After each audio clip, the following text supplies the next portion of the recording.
Hello, safe and healthy, and today we talk about some anti-nutrients in cereals or grains.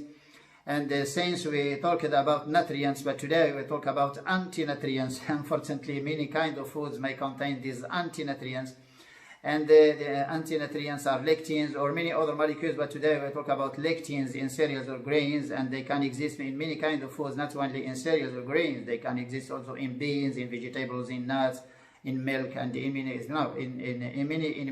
many foods, in many kinds of foods. And the lectins are proteins that can bind to some carbohydrates such as mannose or N-acetylglucosamine or N-acetylgalactosamine, and to form a strong entity or a strong molecule, a strong complex that cannot be destroyed in the body, and it's a stable complex, and it's it's hard to digest and it's hard to break down. So this entity or this complex may disturb the friendly bacteria, the probiotic, and also may cause some troubles inside the gut or inside the digestive tract. So the leaky bowel is due to some kind of lectins, and there are many kinds of them. Not only lectins, are various molecules that can be formed in food. And today we'll talk about the wheat germ agglutinin, which is the most known in the case of cereals or grains. That's the wheat germ agglutinin. And this agglutinin, this lectin, is very strong, and it's it cannot be destroyed easily. And now many people now are suffering from this molecule because they have some sensitivity to this molecule. And before that people couldn't suffer, couldn't feel anything about these lectins. That's because we will see why. And today that all the people now are claiming they are now suffering from this, and they are feeling bad when they eat these lectins. That's because the problem is not in the lectins, but the problem is in the gut, that your digestive tract, your gut now is weakened by many chemicals that you are eating in many foods. And these chemicals, such as food additives and some chemical compound that may come from the way you are cooking or preparing your food, such as acrylamide, melanoids, and peroxide, and so in fried food, and also some preservatives and some food chemicals, food additives that are now included, are added to some processed foods, and also to fast foods and to junk foods, and a lot of them. These chemical compounds and these things that can weaken your gut, and they can also disturb your probiotic, your friendly bacteria. And this is the reason why all people now are suffering or are now from these, may have a lot of troubles with these lectins.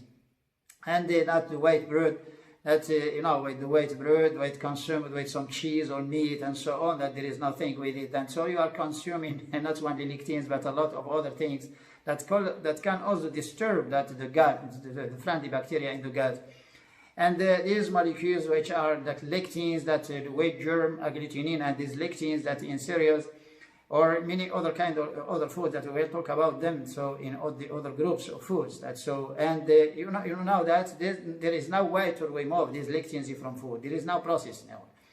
But there are some conditions that can remove or can destroy part of these lectins, or at least can lower the concentration of these lectins in food.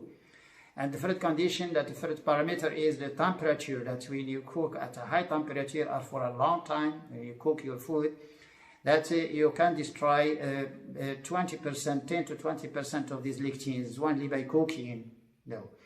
And only part of these lectins are destroyed, not 100%, And the second condition, or the second factor that can also lower or destroy these lectins, is the pH, is the acidic food. And the pH, when acidifying the food, that we can destroy more than 70 to 80% of the lectins in the food. And fermentation is now the only one process that can remove these lectins from your food.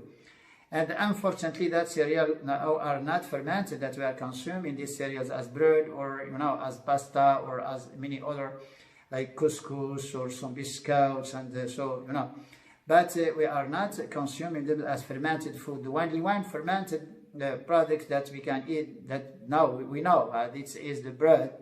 And there are two kinds of bread that that bread you are eating. The white bread you are eating is only from from a white flour that will remove the bran, and this flour is fermented by the baker's yeast in 2 hours, and the time is not sufficient for destroying these lectins, and the fermentation is not acidic, that the baker's yeast cannot acidify the medium, and also the baker's yeast cannot destroy these lectins. And then the lectins are still there when you eat the white bread, the modern bread. But before that bread, it was fermented by a sourdough bread, and was fermented by a sour fermentation by some lactic acid bacteria and yeast, and the pH dropped to 4, less than 4. And the sourdough bread, the fermentation, is 7 to 8 hours, and the fermentation is the complex fermentation due to lactic acid bacteria and yeast, not only yeast. And this condition may destroy more than 80 to 90% of the lectins contained in the wheat flour. And this is the reason why the people before couldn't feel anything, and they were not, there was no problem for these people for the lectins. But now that people now are getting a lot of troubles from these lectins, because at first that bread is not fermented, cereals are not really that consumed as well, at least, or they are not consumed by other compounds. That also is the third factor. The first factor is the temperature. The second factor is the fermentation. That fermentation might destroy these lectins.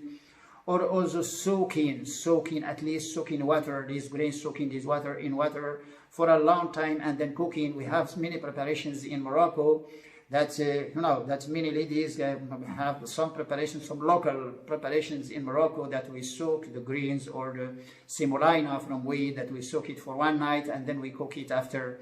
And soaking and cooking, we can reduce the concentration by half, 50 to 60%. The concentration of these lectins is reduced, is lower. And that's not, soaking also is a factor, is an important factor for these grains. If you can practice it, why not? To destroy at least also 20 to 30%, and with cooking that will have some 60 to 70% of the lectins will removed from your food. And then there is another factor, which is polyphenols, some compounds in food called polyphenols, like flavonoids and polyphenols, that when the lectins are eaten or consumed by polyphenols, that these polyphenols may lower the activity, or may stop the activity, the harmful activity of these lectins, and so may inhibit the reaction inside the body. Now, and before that, people were used to ferment the bread. There is sourdough fermentation. One is sour bread exists before.